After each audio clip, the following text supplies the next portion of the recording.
అపహరింపవు. ఎవడును వాటిని నా చేతిలో నుండి అపహరించడు.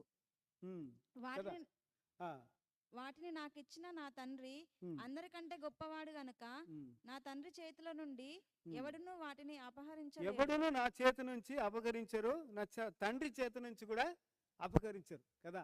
అంటే ఈ వాక్యం ఏం చెప్తుందంటే మనము దేవునిలో భద్రతగా ఉన్నాం. మనల్ని దేవుడు భద్రపరుచుతూ ఉన్నాడు, మనల్ని కాపాడుతూ ఉన్నాడు. ఆయన చేతి నుంచి మనల్ని ఎవరు కూడా తీయలేరు. ఈ మాట కూడా నాకు చాలా సంతోషంగా ఉంటుంది. ఎప్పుడైనా కూడా మనం ఎవరి చేతిలో ఉన్నాము? ప్రభు చేతిలో ఉన్నాము. ఆయన రెక్కల క్రింద ఉన్నాము కదా, ఆయన నీడలో ఉన్నాము. మనల్ని ఆయన చేతి నుంచి ఎవరు కూడా అపహరించలేరు. సాతాను కాడ అపహరించలేడు.